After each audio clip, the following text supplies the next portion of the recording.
Welcome back to the deep dive. Today we are digging deep into the stack of research you shared with us, and we're really stripping away all the motivational fluff.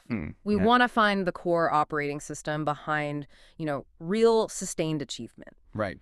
And our target today is discipline, not the kind you see on posters or anything. No, not at all. We're talking about the silent foundational force that really dictates the entire trajectory of a successful life. That's it. And, when most people hear discipline, they immediately think of punishment or deprivation. Yeah, something negative. Exactly. Yeah. But the sources we looked at, they just fundamentally challenge that entire idea. So our mission today is to analyze how discipline really operates as a form of self-respect in action. Self-respect. I like that. Yeah, we want to reframe it, move it away from this idea of a burden you have to carry and into a powerful, reliable tool, something that builds the future you actually want. And if there's one core idea that sort of permeates this whole deep dives, it's this: stop waiting for a feeling. The most successful people aren't fueled by some, secret well of motivation that you don't have. The data shows they refuse to negotiate with their excuses. That inability to negotiate, that is the key. It's the whole distinction. Right. If you look closely at high achievers, their success is built on this immediate, almost automated refusal to even engage with that internal debate. The debate we all have it. Yeah. The average person wakes up and that little voice says, "You're tired. It's raining." You can start tomorrow. Exactly. Sure. Start tomorrow. Yeah. And then the negotiation starts. It's a 10-minute back and forth that, almost always ends with them losing. The disciplined person just operates on the standard, not the feeling. That sets us up perfectly for section 1, which is the engine versus the spark. Right. We're so conditioned to believe we need to be inspired before we can act. Why are we so hooked on this idea of waiting for motivation? And why does the source material basically confirm this is a catastrophic error? Well, because motivation feels good. I mean, it's that simple. It's a rush of dopamine. It's a psychological spark that gives us this immediate positive feedback. It's exciting. It's very exciting. It tells us this is easy. Go do it. But as our sources clearly detail, motivation is deeply, deeply tied to our emotional state. Okay. And since emotions are, by their very nature, fluid and fleeting, they're susceptible to everything. A bad night's sleep, a stressful email. A cloudy sky. A cloudy sky, exactly. So motivation makes for an incredibly weak foundation for any kind of consistency. So if it's emotional, it's just inherently unstable. It's unreliable. We're basically setting ourselves up for failure if we try to build anything important on that kind of shifting sand. Precisely. And discipline. By sharp contrast, it operates completely outside the emotional sphere. It's a system. A system. It doesn't wake up and ask, how do I feel about my goals today? It asks a different question. It asks, who did I commit to becoming yesterday? It's a standard you uphold, regardless of conditions. I love the specific analogy the material uses here. It says motivation is the spark. It gets you excited enough to turn the key, maybe even turn the engine over once. But if the weather's cold, or if the road ahead is steep, that initial enthusiasm is just going to die out so quickly, you stall. And that's where the discipline engine takes over. Mm-hmm. The engine doesn't run on feeling. It runs on fuel and mechanics. Right. It's built to operate under pressure, through the rain, up the hill. So if you want to achieve genuine, long-term consistency in anything, really, fitness, finance, creative work, you have to recognize that relying on motivation is just chasing a feeling. And building discipline is installing a structure. It's installing a reliable structure. It gives you performance guarantees that no emotion ever could. So for you, the listener, this is a really crucial shortcut. Stop trying to psych yourself up. It's exhausting and it's temporary. Instead, focus on building the simple, non-negotiable systems that make sure you perform whether you feel like a superstar or you feel completely drained. But let's be brutally honest for a second. Discipline has a huge PR problem because in the moment, it sucks. It does. It feels uncomfortable. It feels like restriction. Yeah. When we look at the source material, what are the specific examples of that immediate, necessary pain? The pain is real, and we have to acknowledge that before we can move past it.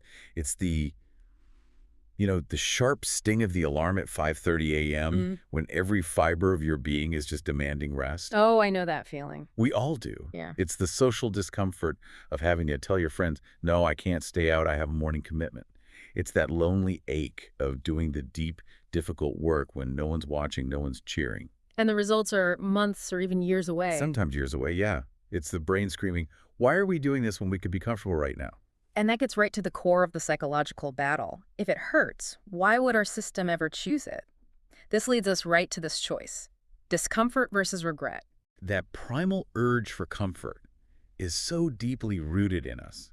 Our brain, specifically the limbic system, it evolved to prioritize immediate survival Right. and resource conservation. Yeah. So if comfort is available, the ancestral brain sees no benefit in expending unnecessary energy. That's why procrastination feels so good in the moment. It's an immediate win. It's an immediate win for the primal self. So what's the counter argument that overcomes that hardwiring? We have to look at the alternative cost, right? Absolutely. Mm. We have to understand that what hurts exponentially more than temporary discomfort is permanent regret. Ooh. And regret is not a sharp sting. It's a dull, corrosive ache that just settles in and it never leaves. It's the pain of looking back on wasted potential, Right. knowing that the cost of your current stagnation was nothing more than prioritizing an extra hour of sleep, Mm.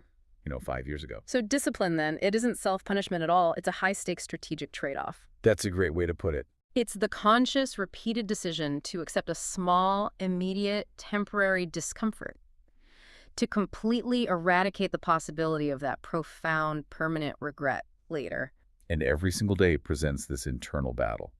Your primal brain is demanding comfort now. Right now. But the future person you aspire to be, the healthy, financially secure, accomplished version of you, that person demands discipline.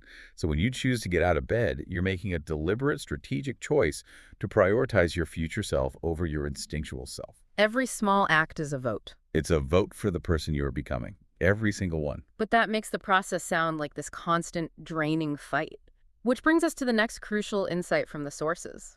This shift from relying on willpower, which is exhausting, That's so exhausting. to simply adopting standards, which is sustainable. We've all been there, right? Trying to force ourselves into a new routine, thinking discipline is just pure, endless grit. And an attempt to rely on brute force willpower is exactly where most people fail.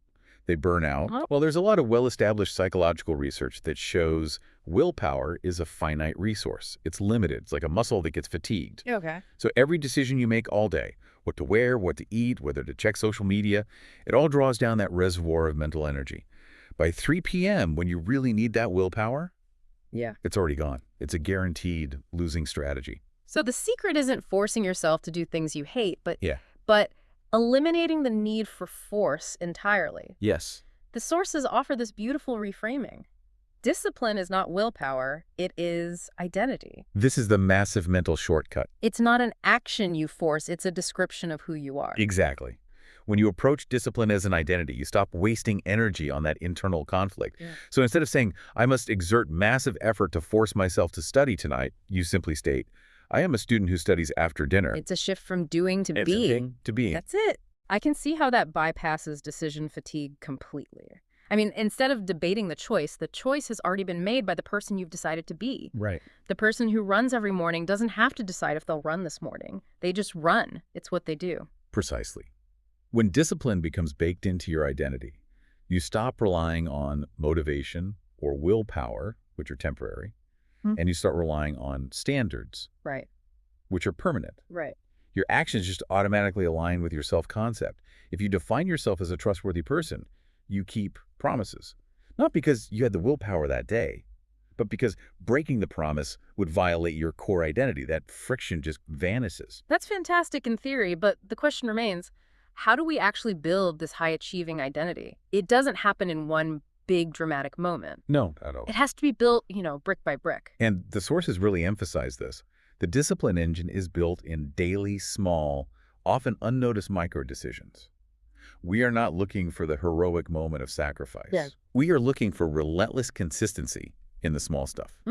Because if you can't maintain a micro-decision, you will never, ever maintain a major commitment. Okay, so let's go through those specific, actionable steps the source material provides, because they feel like the minimum viable product for building a disciplinary identity. They are. They're very practical. First on the list, wake up at the same time every single day. Including weekends. Including weekends, yes. This might seem trivial, but it has these profound implications. Sure, it trains your circadian rhythm, but more importantly, it establishes consistency as the primary driver of your life. You are deciding your schedule dictates your feelings, not the other way around. Okay. Number 2, keep promises to yourself. This is huge. If you tell yourself you'll clear your inbox by 9 a.m. or meditate for 10 minutes, you must do it. This builds self-trust. Right. Every promise you keep is a positive feedback loop, reinforcing the identity that you are reliable.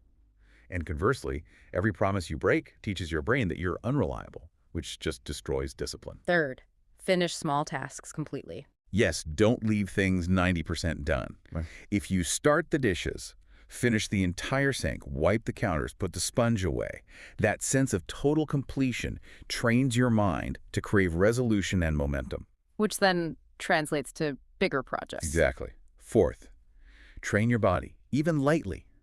This isn't about running a marathon. Nope. It could be 15 minutes of stretching, a quick walk. Movement is essential because it builds physical resilience against discomfort, which, as we discussed, is the primary hurdle of discipline. You teach your body, I can be uncomfortable and I will still function. You do. And fifth, limit distractions intentionally. This is discipline applied to your focus. Define clear periods of deep work and actively block out notifications, texts, all of it, You're disciplining your attention. which is the most valuable resource you have. So the key here, looking at the core rule of consistency, is what happens when you inevitably fail one of these. Because failure is guaranteed.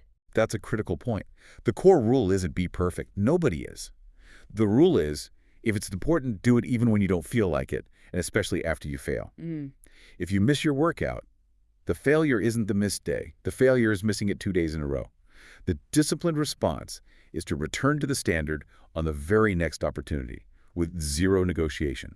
That relentless return, that is the engine's highest function. Okay, let's wrap up with what feels like the ultimate paradox here, because the common assumption we hear all the time is that discipline is the antithesis of freedom. Right, that it's a page. Exactly.